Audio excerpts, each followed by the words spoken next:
Boa noite, Curitiba. Que maravilha, esse povo de Curitiba toda vez é um boa noite, né? Desde o primeiro dia não falta o T no fim.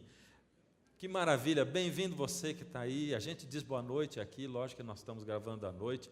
E você aí em casa assiste em horários diferentes na Novo Tempo. É um prazer receber vocês e receber você também. Nós estamos hoje no programa número 4 da segunda etapa, da segunda fase, da segunda temporada do Clamor da Meia-Noite, série Armagedon. Esse assunto assim tão intrigante, né? E agora, daqui para frente, cada vez nós vamos entrar mais para as cenas finais e vamos chegando mais pertinho daquilo que realmente é o Armagedon. Até agora, para vocês aqui, durante esses 4 programas, 3, a gente vem semeando, mas para você que está assistindo em casa, durante esses 14 programas a gente está semeando, né? E agora nós vamos começar a ir para a parte profética. Mas vamos seguindo. Israel rejeitou o chamado de Deus, porque Israel se orgulhou de ser a nação escolhida. Eu sou do povo escolhido de Deus, eu faço parte do povo de Deus. Será que tem gente hoje em alguma igreja que pensa isso? Sim ou não? Sim. Quem? São sempre os outros, nenhum de nós que estamos aqui, né? Aí eu pergunto, será que tem alguém que se orgulha da sua religião? Sim, você já está pensando no outro lá, né? Nunca sou eu. E esse é o problema. Israel se orgulhou das suas tradições. Você sabe o que é tradição? Tradição é aquilo que eu aprendi desde pequenininho na minha igreja, do meu pai e da minha mãe, que os meus avós faziam, aquilo que eu aprendi sobre Deus, mas que eu nunca procurei na Bíblia, nunca procurei na palavra. Eles deixaram de lado a palavra e se apegaram nas tradições. E você encontra Jesus falando para eles abertamente na Bíblia assim: vocês rejeitam jeitosamente a palavra de Deus, a verdade, e vocês seguem as tradições. Por isso eles achavam que Jesus não guardava o sábado, porque eles tinham inventado um monte de tradição a respeito do sábado. Eles tinham inventado um monte de mandamento em cima do mandamento. E eu vou dizer um negócio para vocês: qual igreja tem tradição? Todas têm, todas têm. Todas as igrejas têm tradições, que são aquelas coisas que a igreja segue, ou um fala para o outro, e em geral, as pessoas protegem a tradição como se estivessem protegendo a Bíblia. É incrível aquilo. Não, mas isso é pecado fazer isso. Mas quem disse que é pecado fazer isso aqui? Quem disse? É a Bíblia? Procura na Bíblia. Se a Bíblia não está dizendo que é pecado, não é pecado. Mas eu posso fazer isso porque é tradição, eu faço desde pequeno, meu pai faz, minha mãe faz, meu avô fazia, minha avó, olha, eu aprendi isso, nossa, e meu avô era um homem de Deus. Ótimo que teu avô era um homem de Deus, e eu acredito que ele fosse, e eu acredito que ele acreditava nisso, mas você não é teu avô, você não é tua avó, você não é teu pai e tua mãe. Deus está dando para você uma luz diferente, e essa luz vem da palavra. Então, por favor, quando você encontrar a palavra, não vai ficar do lado da tradição. Porque eu aprendi desde pequeno. Deus vai falar assim: filho, eu te dei a oportunidade, você ouviu a palavra, você vai ficar agarrado na tua tradição ainda aí? Então Israel fez tudo isso, se orgulhou da religião. Tem gente que acha que porque nasceu numa religião, está salvo, faz parte do povo de Deus. Porque eu nasci nessa religião, eu nasci aqui, vou morrer aqui. É assim. Deus está dizendo: olha, eu vou te mostrar como você me serve. Eles, depois que Israel rejeitou e que surgiu a igreja cristã, aí começou uma discussão dentro da igreja cristã. Olha que coisa ridícula. Qual era essa discussão? A discussão era agora dos cristãos, porque os cristãos dizem assim: não, Israel era a oliveira que Deus chamou e que Deus regou. Acontece o seguinte: essa oliveira aí deu uma tempestade, quebrou os galhos dela tudo, e agora chegamos nós, os que não somos judeus, e o povo de Deus agora não são mais os judeus, o povo de Deus são os cristãos, e os judeus não tem nada a ver com isso. Judeu rejeitou Jesus, judeu matou Jesus, e tem gente que fala isso até hoje. Sabe quem que matou Jesus? Foi o seu pecado e o meu pecado, foi isso.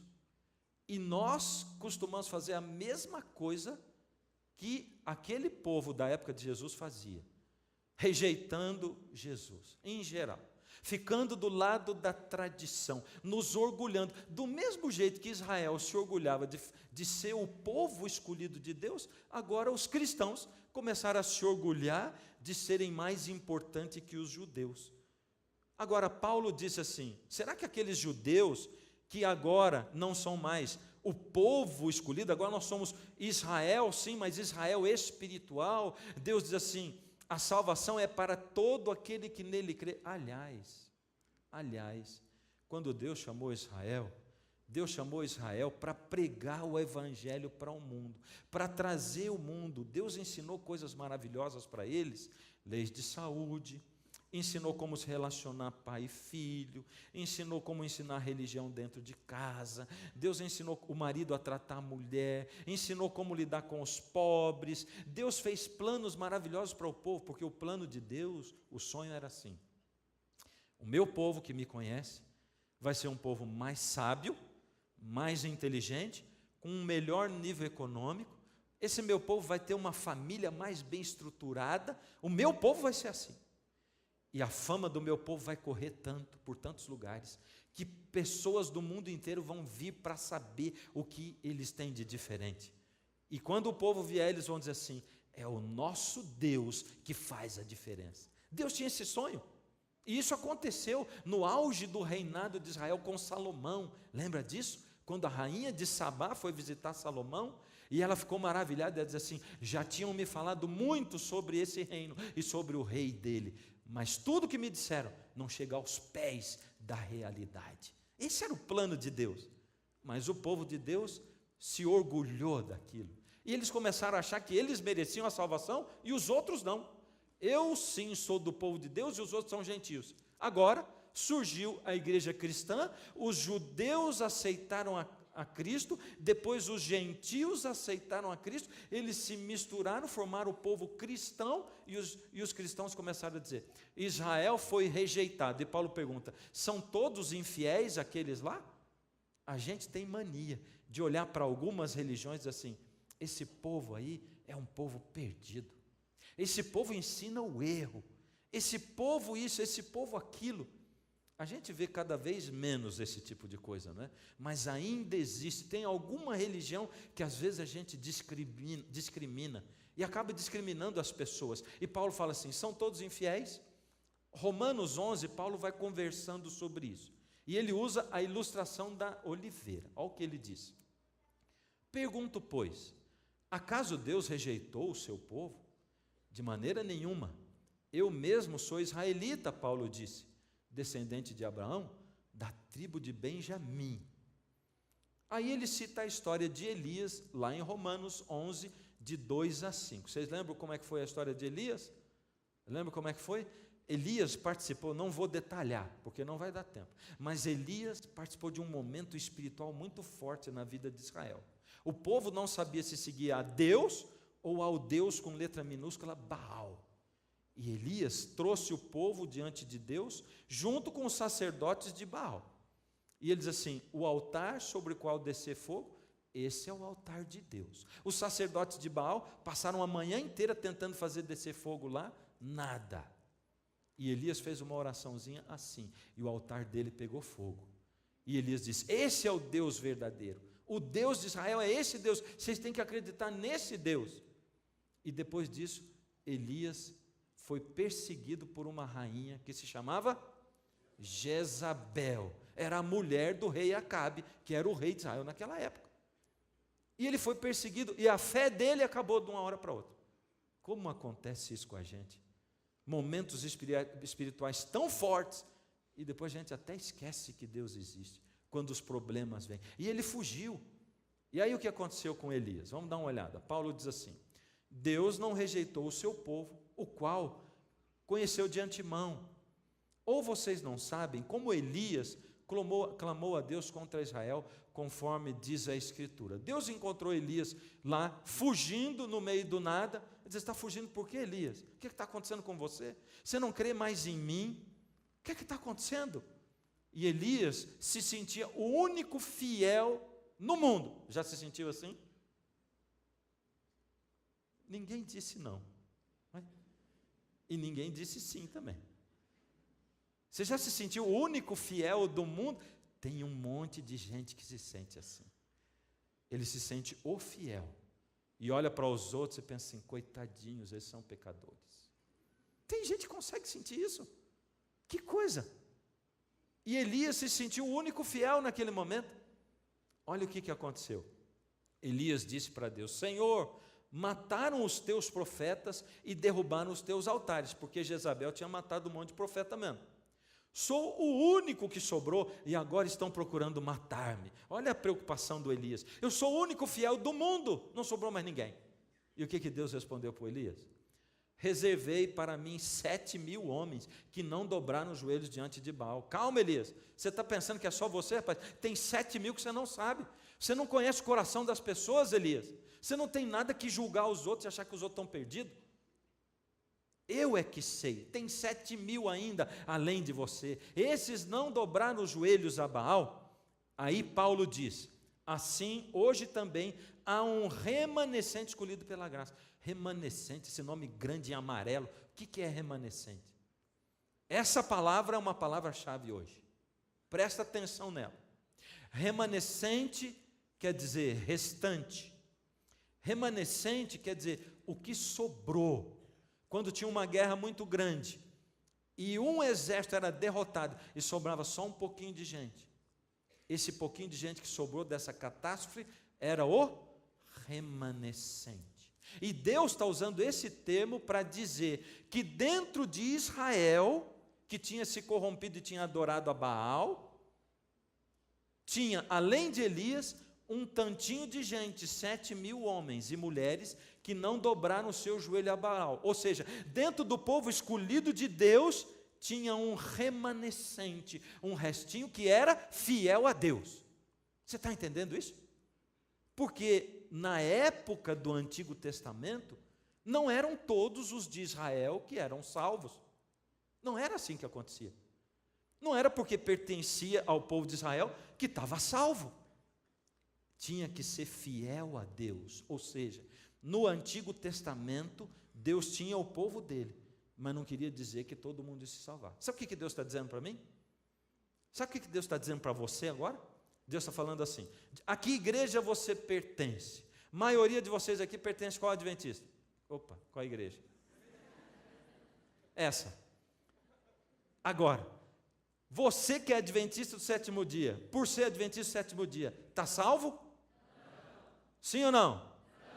Não. Então quer dizer que de todos nós aqui, tem um monte de gente que vai se perder, tem ou não tem? Sim. E tem um monte que vai se salvar? Engraçado, vocês falaram um sim mais forte para vai se perder do que para vai se salvar, sabe? Eu percebi isso, não sei se vocês notaram. Mas e lá na igreja Assembleia de Deus, tem um monte de gente que vai se salvar lá? Sim. E tem um monte de gente que vai se perder? Sim. E na católica, tem um monte de gente que vai se salvar lá? Sim. E tem um monte de gente que vai se perder? Sim. Deus está falando assim, dentro da igreja de Israel, eu tenho sempre lá o meu, e remanescente não é muita gente, é um pouco de gente. É isso que Deus está falando. Se você olhar na parábola, em João 10, a parábola do bom pastor, Jesus diz exatamente isso. Ele fala, eu tenho um rebanho grande, eu falo, as ovelhas ouvem a minha voz, mas as minhas ovelhas reconhecem e elas me seguem. Todas ouvem a voz de Jesus, mas só as ovelhas dele seguem Jesus. É isso que ele fala. E ele diz assim, eu ainda tenho ovelhas de outros rebanhos, de outros apriscos, e a mim convém conduzi-las, e eu vou chamar, e elas vão me ouvir, e a gente vai se juntar, e a gente vai ser um só rebanho, um só pastor. Jesus não está falando que vai reunir todas as religiões, Jesus não falando que todas as religiões estão se salvando, ele está dizendo que dentro de cada religião tem pessoas sinceras, Deus tem um remanescente dentro de cada igreja. É isso que ele está falando. Agora presta atenção, o remanescente ali diz que é escolhido pela graça, e 100% das vezes que Deus diz assim, os meus escolhidos, é porque Deus escolheu um tanto de gente? É porque Deus escolheu todo mundo, mas são os que escolheram Deus. Você entende? Os escolhidos de Deus são aqueles que escolheram Deus. São esses. Quem são os salvos, então? O remanescente fiel de Deus. É quem fiel a Deus. E como é que a pessoa é fiel a Deus? Sendo fiel à palavra de Deus. Só tem esse jeito. Não tem outro jeito de ser fiel a Deus. Você pode ser fiel na tradição da sua igreja, você pode ser fiel na tradição do seu pai, da sua avó, você pode ser fiel na tradição do espiritismo, do catolicismo. A tradição é nada, a palavra de Deus é que vale. E é por isso que eu tenho dito, não acredita no que os pastores falam na TV, também não acredita no que os padres falam na TV. Eu sou pastor e falo na TV, não acredita no que eu falo. Quando eu falar, vai para a Bíblia. Se estiver de acordo com a Bíblia, aí você acredita. Pertencer a alguma igreja salva? Eu tenho que perguntar de novo, porque eu não gostei disso não. Isso tem que ficar na minha cabeça, na sua cabeça. Pertencer a alguma igreja salva alguém?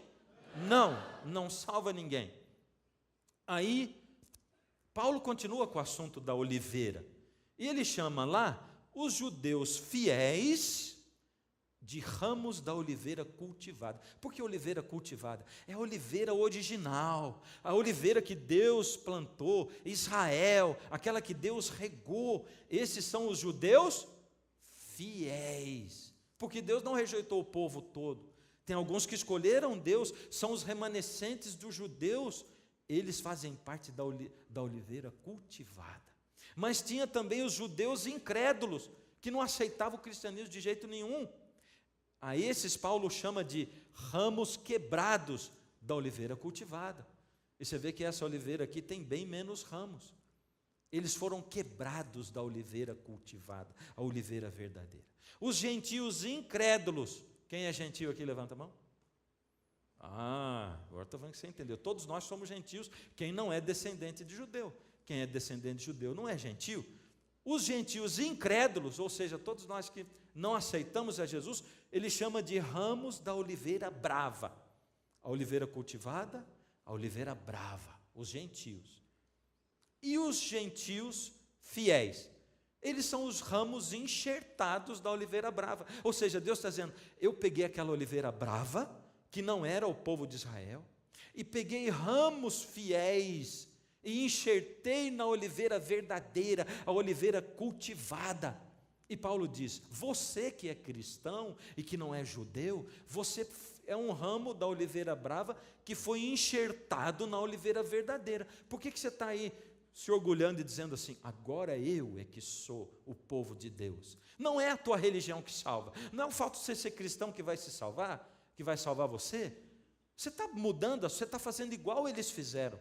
Toma cuidado com isso. E Paulo continua dizendo, cuidado, olha o que ele fala, se alguns ramos foram cortados, e você, sendo oliveira brava, foi enxertado entre os outros, e agora participa da seiva, que vem da raiz da oliveira cultivada, ou seja, você herdou o Antigo Testamento, você herdou a Bíblia, você herdou os profetas, você herdou a luz toda que Deus deu através desses judeus, e você está aqui participando do cristianismo. Olha, se você está fazendo isso porque você é um ramo enxertado, não se glorie contra esses ramos. Se o fizer, saiba que não é você quem sustenta a raiz, mas é a raiz quem sustenta você. Então você dirá, os ramos foram cortados para que eu fosse enxertado? Está certo, ele diz. Eles, porém, foram cortados devido à incredulidade, e você permanece pela fé. Não se orgulhe, mas tema, porque se você se orgulhar, você vai estar fazendo igualzinho a eles. Eles eram da oliveira verdadeira e foram cortados. Presta atenção, pois se Deus não poupou os ramos naturais, também não vai poupar você. Uau! Ele está dizendo, cuidado quando você se orgulha pela sua religião. Cuidado quando você é adventista e diz assim, eu sou o povo da verdade. Eu tenho a luz. Cuidado você quando diz assim, porque nós guardamos o sábado. Cuidado quando você se orgulha, porque o orgulho nunca é bom. E aí eu vejo gente falar assim, filho, olha, eu vi você tocar piano lá na igreja, nossa, eu senti um orgulho santo. Mas que orgulho santo? Orgulho é pecado, não existe orgulho santo. Ninguém pega o orgulho e batiza ele sai santo. Orgulho, é pecado. Se você sentiu orgulho, já pecou. Diz assim, filho, foi uma desgraça, vi você tocar e pequei. É isso, entendeu? Ele está dizendo, cuidado para você não se orgulhar. Você é católico? Você diz assim, não, porque a igreja que Jesus instituiu foi a igreja católica. Então essa é a igreja verdadeira. Cada religião tem um motivo para achar que a sua igreja é verdadeira. Cada um tem. E Jesus está dizendo, para com isso.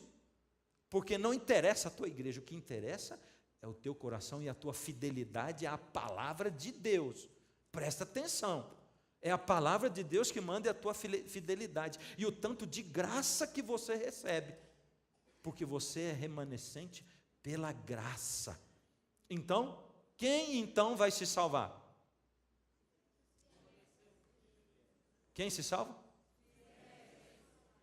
Vocês ainda não falaram o nome que eu quero, sabe? Em todos os tempos há um remanescente fiel de Deus. A palavra é remanescente, é resto, porque é um pouco de gente. Infelizmente, Noé construiu uma arca, pregou 120 anos, e só ele e a família entraram dentro da arca. Tinha muito mais bicho do que gente lá dentro. Jesus nasceu nesse mundo do Messias, tinha um monte de profecias indicando que ele ia nascer. Tinha mais bicho do que gente vendo Jesus nascer. Dá para entender uma coisa assim?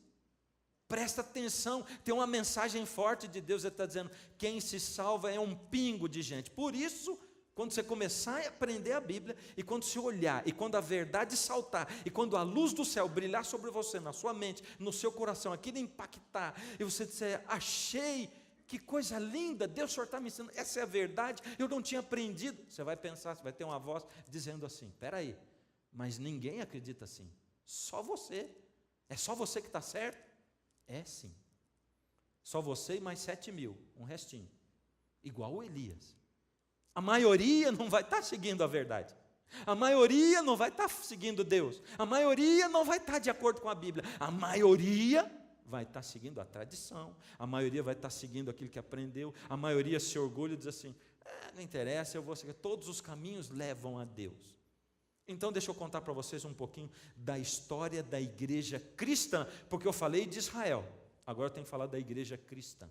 Como é que foi a história da igreja cristã? Se Deus tinha um remanescente fiel durante todo o tempo de Israel, se Deus tinha um remanescente, um resto de gente que era fiel no meio do povo de Deus, um remanescente. Será que no meio da igreja cristã Deus tem um remanescente? Isso concorda com aquilo que eu estou dizendo para você agora? Será que está de acordo?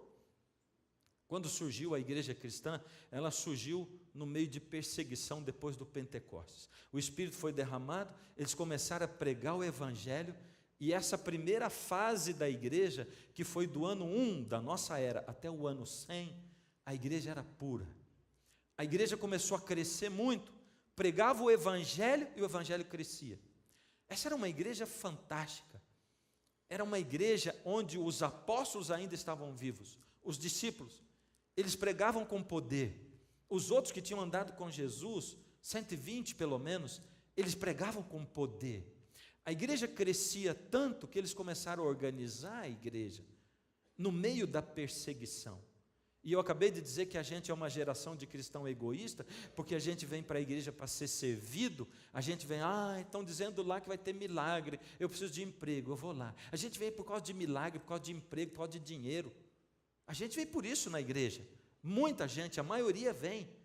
Esse povo, se a gente estivesse vivendo nessa época, eu ia estar pregando para vocês assim, venham para Jesus, aceite a Jesus, saia daí da sua cadeira, aceite o poder de Jesus na sua vida, e saiba que provavelmente você vai ser morto, perseguido, porque era isso que acontecia.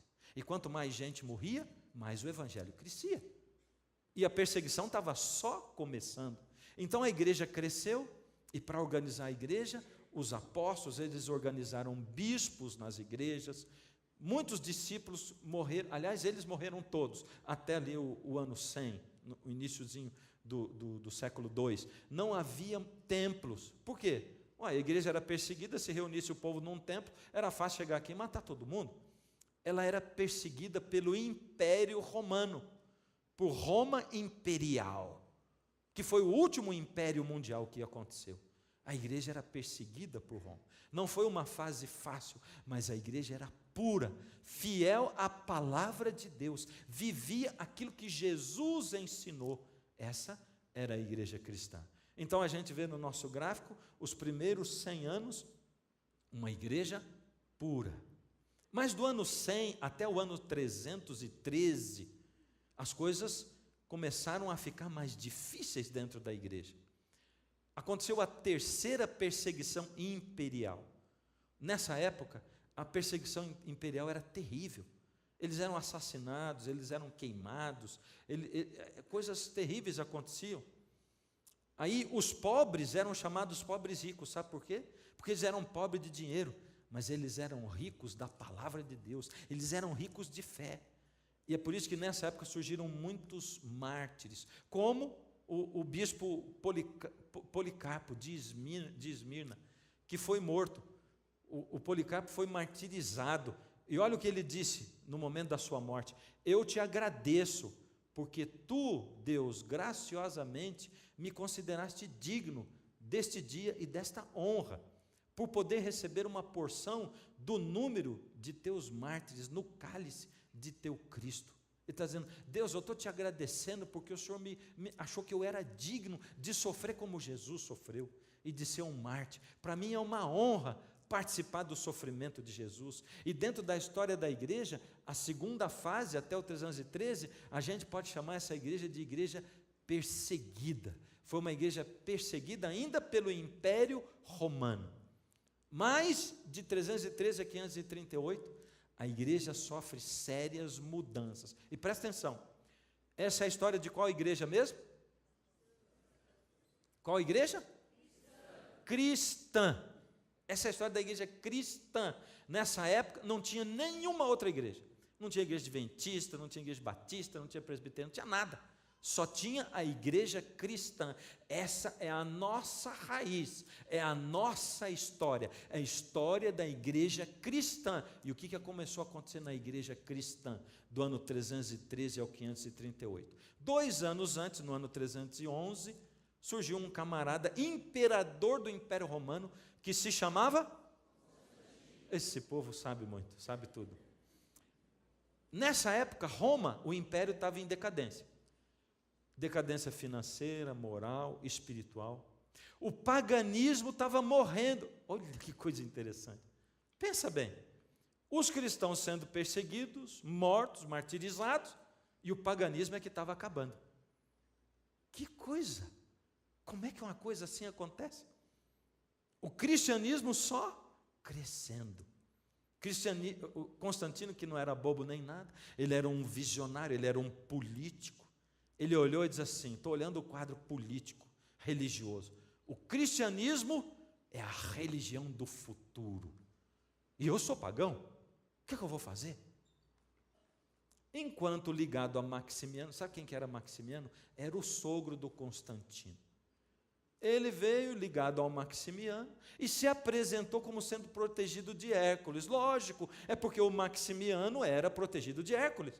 E ele quis agradar o sogro, disse: eu também sou protegido de Hércules. E se declarou protegido de Hércules. Mas ele rompeu com o sogro dele e matou o sogro. Ô, genro bom esse, não é?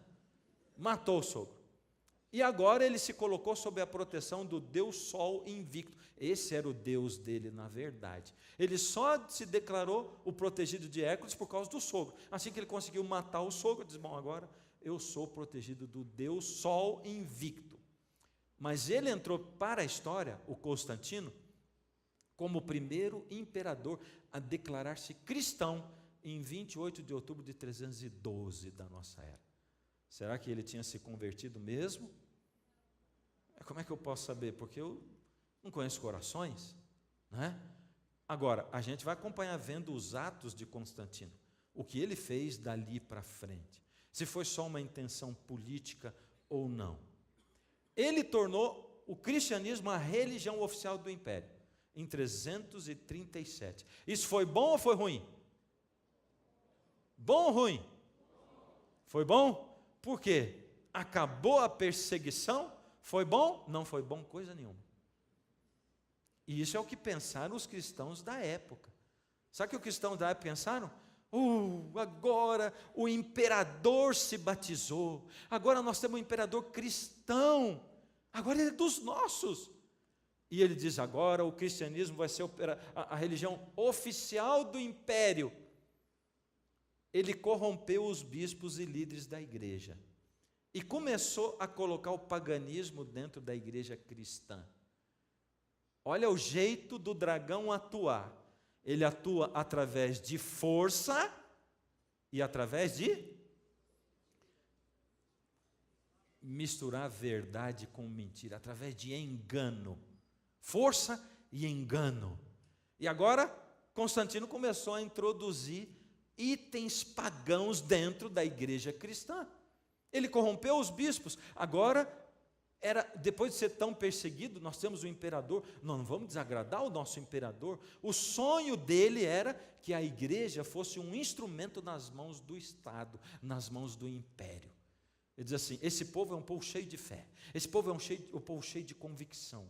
Eu sou o imperador, se esse povo estiver do meu lado, eu posso usar a igreja como uma grande arma para eu poder liderar isso aqui. E Constantino foi quem construiu os primeiros templos. E a gente tem os templos até hoje.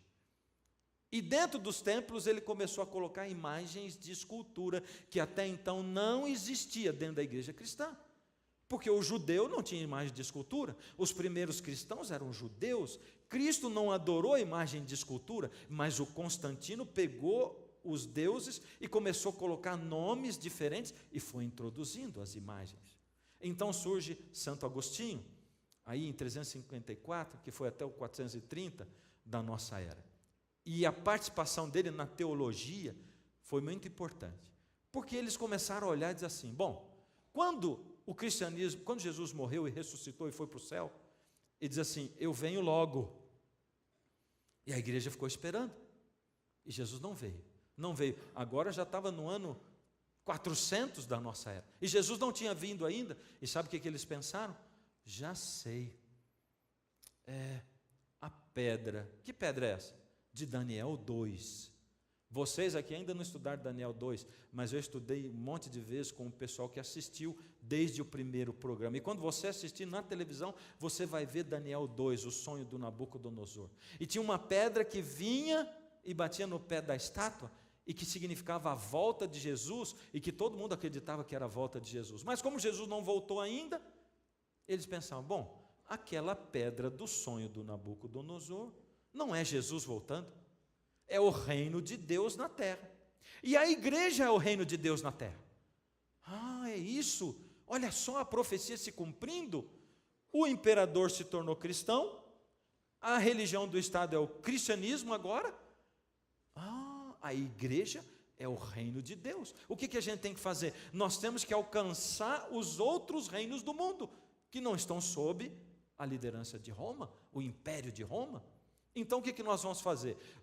A missão da igreja é destruir os reinos terrestres, que não são a favor do cristianismo, transformar o mundo em uma sociedade cristã, estabelecer a igreja como o reino eterno de Deus na terra. Eles estavam querendo colocar o cristianismo goela abaixo dos outros países através da força, e a força é a arma de Deus?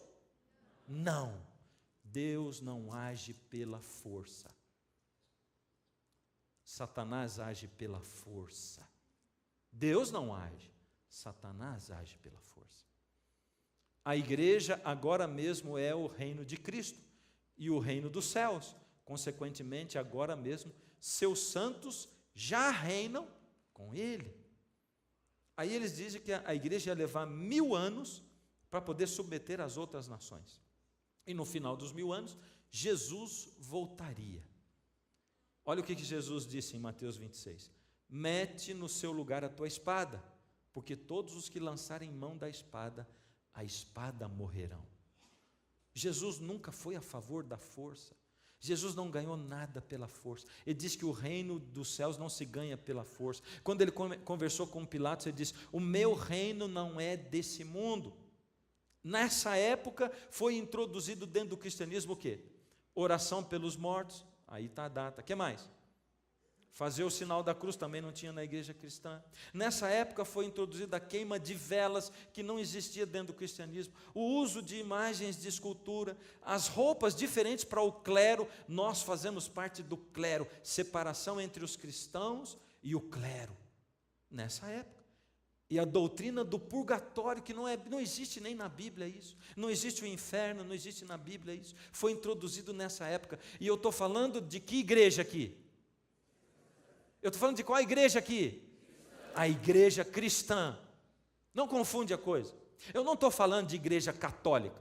Eu estou falando da igreja cristã, porque nessa época não tinha outra igreja. Nós viemos, essa é a história da igreja cristã.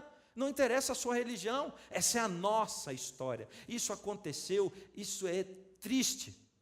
Quando eu converso com alguém que é budista, ou que crê em qualquer outra coisa que não é a Bíblia, isso aqui me envergonha. Saber que nós, cristãos, fomos capazes de fazer isso e de submeter, deixando com que líderes da nossa igreja cristã mudassem as coisas. Porém, nessa época, será que Deus tinha um remanescente fiel? O que é que você acha? Quem era o povo de Deus nessa época? Quem era o povo de Deus nessa época? Nós temos que chegar até o fim disso aqui hoje, você ter isso na sua cabeça. Mesmo naquela época tinha gente que não deixava, não se inclinava a isso. Tinha gente que não aceitava a mudança da Bíblia. Tinha gente que não aceitava os ídolos na igreja. Tinha gente que não aceitava essa coisa de introduzir o paganismo dentro da igreja. Nessa época já tinha gente, Deus sempre teve o remanescente, que é um resto de gente, é um pingo de gente que não aceita. Já em Babilônia, o deus Tamuz era considerado o deus Sol. Lembra? O mesmo deus do Constantino, o deus Sol invicto. E lá em Babilônia, ele era adorado no primeiro dia da semana, que é chamado em inglês Sun, que é Sol, Day, dia do Sol. Em Babilônia já acontecia isso. Quem era o povo de Deus nessa época? O remanescente fiel de Deus. Então essa terceira fase da igreja, a gente chama da igreja corrompida, porque a igreja de Deus, a igreja cristã, foi se corrompendo. Porque até o ano 538, você viu lá o que diz o gráfico? De 313 até 538. O que mudou em 538? Teve uma mudança tremenda. Olha só. Ali foi dito que acabou o Império Romano, verdade?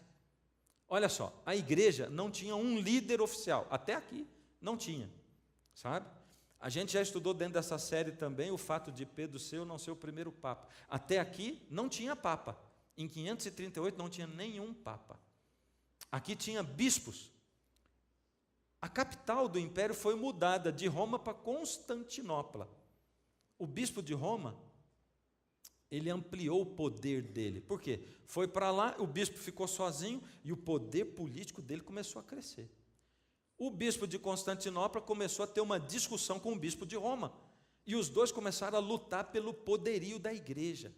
E os dois estavam reivindicando esse direito de serem líderes. Essa disputa pela liderança cresceu muito. O bispo de Roma pelo bispo da capital, que era Constantinopla. A disputa foi até 533, 5 anos antes. E ela foi resolvida por Justiniano, que em 533 fez uma carta afirmando o quê? Que o bispo de Roma seria a cabeça de todas as igrejas, a cabeça de todos os santos sacerdotes de Deus. Então, o imperador Justiniano foi quem fez essa carta, afirmando que ali em 533, o bispo de Roma seria o líder de todos os outros bispos, e que a igreja teria um líder, era o império unido com a igreja. Sabe de uma coisa? Sempre que a igreja se une com política, é pernicioso, não presta. Você entende? Eu estou falando que sempre que uma igreja decide colocar uma bancada de vereadores, de deputados, de políticos dentro do Congresso, do que for, é ruim, não presta. Porque a igreja se corrompe, se vende por poder. Isso é histórico, a gente está vendo aqui, ó. Isso é sempre assim. Você entende?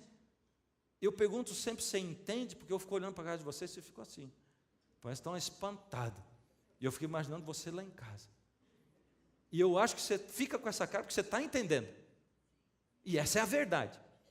E eu não posso dizer o contrário, porque eu tenho que dizer a verdade. E a verdade diz assim: quando a igreja se une com o Estado, não presta. Seria bom se o próximo presidente do Brasil fosse um adventista e dissesse: de agora em diante a religião oficial do Estado brasileiro é a igreja adventista. Não é bom, nada disso é bom. Seria bom, lá nos Estados Unidos não pode mais ler Bíblia nas escolas públicas, não pode mais. Seria bom se voltasse a ler? Sim ou não? Ah, está vendo como é que a gente se confunde? Não seria bom não, porque isso seria imposto àqueles que não acreditam na Bíblia. E Deus não age pela força. Se a escola é pública, não é bom. Não é bom. Porque eu não posso impor a uma criança que não acredita na Bíblia estudar a Bíblia. Você está entendendo? Nada é imposto. Deus não age pela força. Ah, nós vamos agora instituir que a Bíblia tem que ser lida nas escolas. Está errado. Deus, Ele aceita quem o aceita, quem o escolhe. Ele escolheu todo mundo. Deus é o Deus da liberdade. Jesus morreu pela sua liberdade. Aliás, quando Ele resolveu criar a gente, Ele já sabia o que ia acontecer. Se Ele não tivesse dado liberdade para ninguém, não tinha acontecido nada disso. Ele só morreu porque Ele escolheu da liberdade. E se tem uma coisa que Deus preza nesse mundo, é a liberdade de cada ser humano. Agora, em 533, surge o líder de todos os santos e de todos os sacerdotes. Mas eu disse que muda em 538, não 533. Por quê?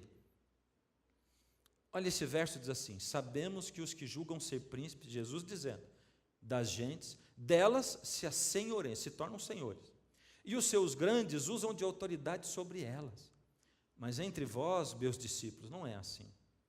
Antes, qualquer que entre vós quiser ser grande, será vosso servo.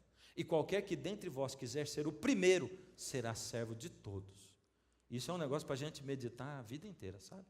Toda vez que eu desejo um cargo, toda vez que eu desejo uma posição, toda vez que eu penso que se eu perder tal cargo, vai ser muito ruim para mim, e eu vou ser humilhado, eu tenho que lembrar desse verso. Você deseja ser grande? Os grandes para Deus são os pequenos. É, bonito. Difícil de viver, mas esse é nosso alvo. O bispo de Roma, ele ainda estava amarrado. Em 533 ele não conseguia ainda liderar tudo. Ele não conseguia todo o poder que ele queria. Sabe por quê? Porque tinha 3 reinos: os vândalos, os érulos e os ostrogodos, que eram completamente contra ele. Aliás, eles não eram nem cristãos, eles eram rebeldes. Mas em 534, o bispo de Roma, aliado com Justiniano, a igreja e o Estado, destruíram os vândalos e eles sumiram do mapa. Em 493, os érulos também, mas ficaram ali os ostrogodos atrapalhando. Estavam ali. Quem eram os ostrogodos? Eles acreditavam que Jesus não é Deus, eles eram arianos. Eles eram considerados hereges pela igreja. E enquanto os ostrogodos estivessem ali, o bispo de Roma não ia conseguir soberania. Então não ia adiantar nada o decreto do Justiniano. Mas em 538, Justiniano foi lá e derrotou os ostrogodos. Essa última das 3 tribos hereges. Estava ali o Papa, junto com Justiniano, e para que o Papa pudesse ter a supremacia agora, eles foram lá e derrotaram os ostrogodos, e os ostrogodos sumiram do mapa. Agora o Papa tinha total supremacia, e a partir desse 538, vergonha para nós cristãos de novo. A igreja mergulhou no absurdo dos absurdos, e isso a gente aprende nos livros de história, história geral, história universal. Começamos a viver a idade das trevas. E por que foi o absurdo dos absurdos? Ali Justiniano e o Papa derrotam, eliminam os ostrogodos, e começa a supremacia papal. Um período terrível de absurdos. Nesse tempo, a igreja cristã proibiu a Bíblia, porque eles ensinavam tanta coisa errada, que as pessoas começavam a olhar e dizer assim, mas isso não está na Bíblia. Então eles proibiram a Bíblia. Nessa época, e olha o que diz aí, e conhecereis, Jesus dizendo, conhecereis a verdade, e a verdade vos libertará. Santifica-os na verdade, a tua palavra é a verdade. Como é que podia viver sem a Bíblia? É que a igreja estava corrompida no último. Eles mudaram o sábado para o domingo, nessa época, mudaram o sábado para o domingo. Olha o que Gregório I, o Papa, diz, ouvi dizer que algumas pessoas mal intencionadas espalharam entre vós doutrinas cristãs, proibindo toda espécie de trabalho aos sábados. Como devereis chamar a estes tais, senão pregadores do anticristo? Tudo quanto diz respeito ao sábado, nós o tomamos em sentido espiritual e assim o observamos. Era a igreja usando a sua autoridade para mudar. Nessa época, introduziram a doutrina do purgatório, que não existe, do inferno, que não existe na Bíblia. Eu, a todo aquele que ouve as palavras da profecia deste livro, é João escrevendo no Apocalipse, testifico, se alguém fizer algum acréscimo a esse livro, a Bíblia, Deus lhe acrescentará os flagelos escritos neste livro. E se alguém tirar qualquer coisa das palavras desse livro, dessa profecia, Deus tirará a sua parte da árvore da vida, da cidade santa e das coisas que se acham escritas neste livro. É João dizendo que qualquer coisa que fosse tirada da Bíblia, ou colocada na Bíblia, ou mudada, as pessoas que o fizessem iam sofrer. Não interessa se é o pastor, se é o padre, se é o papa, não interessa. A Bíblia é a palavra de Deus, você está entendendo isso aqui? Aqui nessa época, será que Deus tinha o remanescente dele? O que é que você acha?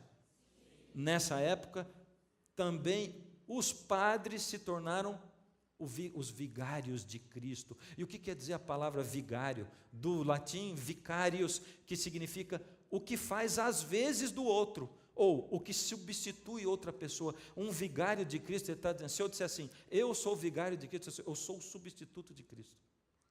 Como é que eu posso? Isso é blasfêmia. Eu dizer que eu sou o substituto de Cristo é uma blasfêmia, porque Cristo é Deus.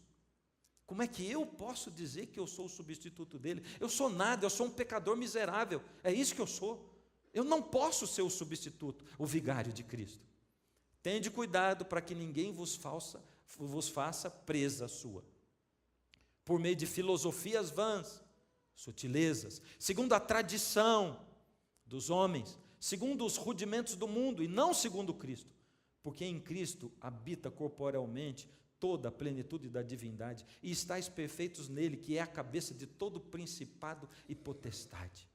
E nessa época surgiu a ideia de que seres humanos perdoam pecados, de que você pode ir pedir, confessar para um ser humano e ele perdoar o seu pecado. Olha o que diz a Bíblia, aqui está Jesus com o paralítico de Cafarnaum. Vendo-lhes, pois, a fé, Jesus disse ao paralítico, estava Jesus na casa, um monte de fariseus, o paralítico desceu, Jesus olhou, vendo a fé, Jesus disse, os teus pecados estão perdoados. Mas os escribas que estavam lá, o que eles fizeram? Pensavam no coração deles, por que ele fala desse jeito? Isso é blasfêmia, quem pode perdoar pecados senão um que é Deus? Quem é que pode perdoar pecados? Só quem pode perdoar pecado? Deus. E Jesus, percebendo logo, pelo seu Espírito, que eles assim pensavam, diz para eles, ora, para que vocês saibam que o Filho do Homem, Jesus, tem sobre a terra para perdoar pecados, disse ao paralítico, eu te mando, levanta-te, toma o teu leito e vai para a tua casa. Jesus estava dizendo, é sim, só Deus tem autoridade para perdoar pecado, mas eu também sou Deus, e eu estou dizendo que eu tenho autoridade, perdoa o pecado. Agora, um ser humano perdoar pecados? E a última coisa, isso aqui é o absurdo dos absurdos, porque a partir desse momento, a igreja cristã começou a perseguir o remanescente. Inquisição é o nome disso. Ou seja, todos aqueles que permaneciam fiel à Bíblia, fiéis a Deus, todos aqueles que não aceitavam a tradição, todos aqueles que não aceitavam essas mudanças, todos aqueles que eram fiéis ao Deus do céu, começaram a ser perseguidos.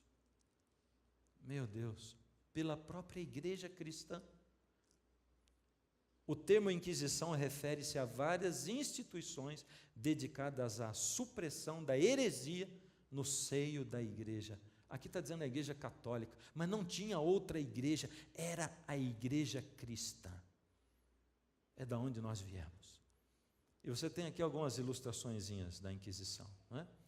De torturas que eram feitas, daquilo que acontecia nessa época terrível de perseguição. E Deus tinha o remanescente dele lá ou não? Então vamos falar. Nessa época, quem era o povo de Deus? Não era a igreja cristã? Não era a igreja católica? Não era a igreja cristã toda. Era o remanescente. O povo de Deus. O remanescente de Deus. O remanescente fiel. Aí veio o declínio deles. E como é que aconteceu esse declínio deles? Cresce o conhecimento. Então agora vem Platão, Sócrates, vem a época do Renascimento, o humanismo começa a acontecer, o mundo começa a se tornar racional, tudo tem que ser explicado. Gutenberg, as pessoas já não aceitavam mais a liderança da igreja. Gutenberg, ele inventa a imprensa e a Bíblia começa a ser publicada. O primeiro livro publicado por Gutenberg foi a Bíblia. E a ciência moderna, a igreja perde a força dela. Em 1517, Martinho Lutero prega as 95 teses na porta da igreja. Ele não queria romper com a igreja. Ele queria reformar a igreja, ele não queria fazer uma outra igreja. O que ele queria era voltar à Bíblia, porque ele estudava a Bíblia como monge, a Bíblia acorrentada. Ele estudava ali e ele foi descobrindo a Bíblia, a salvação pela graça, e ele queria contar isso para os outros. Nessa época surgiu Voltaire, Rousseau, Immanuel Kant, Descartes.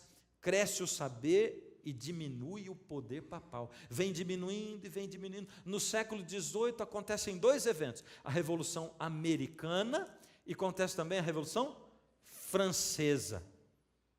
Ela se revolta contra o catolicismo, a liderança do Papa. Mas finalmente chega o tempo, em 1798, da ferida mortal da supremacia papal. Eles recebem uma ferida mortal. Ele veio decaindo, e 798 foi uma ferida mortal. O que aconteceu? O general Berthier prendeu o Papa Pio VI. Tirou os estados papais. E eles perderam o domínio deles. Perderam a autoridade política. Porque ali eles eram um reino político, porque o Papa é um rei, até hoje o é, e eles eram um reino religioso também. Era um poder político religioso. Mas em 1798, essa supremacia papal recebeu uma ferida mortal. Ou seja, aqui embaixo foi do 538 até o 1798. Quanto tempo durou esse tempo de supremacia papal? Durou 1260 anos. Essa é a história da igreja cristã. Ali com Lutero, a igreja foi dividida em 1530 e pouco. E de lá para cá surgiram outras igrejas, mas até ali, essa é a história da igreja cristã. E essa supremacia papal terminou lá com aquela ferida mortal em 1798. Hoje eu quero terminar o programa dizendo o seguinte: quem gostaria de receber um estudo completo do Apocalipse na sua casa? Quem gostaria? Porque nós temos um estudo completo. Nós estamos estudando só o Armagedon, Apocalipse 12 e 13, mas eu gostaria de dar para você de presente um curso completo. Ele vem numa revista e eu quero dar para você isso. E para você que está em casa, se você quer fazer esse curso, você vê aqui embaixo na tela escrito como você pedir isso. E você que está aqui, é um apelo para você. É para você tomar uma decisão racional. Eu quero conhecer mais do Apocalipse. Eu quero conhecer mais da Bíblia e mais da palavra de Deus. Como isso é uma decisão racional, eu vou chamar você para vir aqui. Vem aqui. Eu quero orar com você para Deus abençoar o seu estudo. Eu quero orar para Deus abençoar a sua família e para que você continue crescendo. Cadê os outros? Vem, chega aqui. Eu quero orar com você. Eu vou pedir sabedoria a Deus para você. Eu vou pedir para Deus para que Ele ilumine a sua mente e para que você siga crescendo. Quando você vai para estudar a Bíblia, você pode comprovar se o que a gente está falando aqui está certo ou errado. E você só pode saber estudando. Só assim. Se você está lá em cima, vem aqui. Porque vocês que estão aqui, eu quero dar de presente para vocês. E você que está em casa também. Está vendo o número? Pega a caneta, anota agora, porque eu quero chamar você. Isso é um apelo específico para a sua mente, para a sua razão. Você está dizendo só assim, eu quero estudar mais. Está me incomodando esse negócio. Não posso ficar só ouvindo. E eu estou te desafiando, não fique só ouvindo o que eu estou falando. Para com isso. Por que você tem que aceitar que o que eu estou falando é verdade? Vai estudar você. Vai comprovar você se está certo. Vai ver se está certo o que eu estou dizendo ou não. Vai estudar. E você com o estudo na mão, você pode até dizer, mas esse estudo foi ele que me deu. O estudo diz o que ele está me dizendo. Legal, compara com outras coisas, com outros estudos. Mas você tem uma base, tem os textos bíblicos, vai na Bíblia, confere, vê tudo aí. Vai na história, procura livro de história, vai ver. Que bom que você está aqui na frente, que bom. Será que tem mais gente? Mais alguém? Você em casa? E assim, se você quiser vir ainda, vem, tá bom? Quiser vir ainda, vem, durante a oração. Mas vamos orar, fecha os olhos. Querido Deus e Pai, obrigado pela sua palavra que é luz para o nosso caminho. Obrigado pela sua mão que nos dirige. Obrigado por nos trazer aqui, Pai. Hoje essa mensagem foi muito impactante. Ela nos leva a pensar, Senhor, que uma minoria é que fica fiel ao Senhor, que a grande maioria se deixa arrastar pelas tradições, e a gente fica confuso com isso, Senhor. Nós precisamos do Seu Espírito para iluminar a nossa mente, e eu estou pedindo o Seu Espírito sobre essas pessoas que vieram à frente, e que nesse momento estão anotando e pedindo o curso do Apocalipse, Pai. Estende a sua mão sobre eles, que eles não sejam enganados.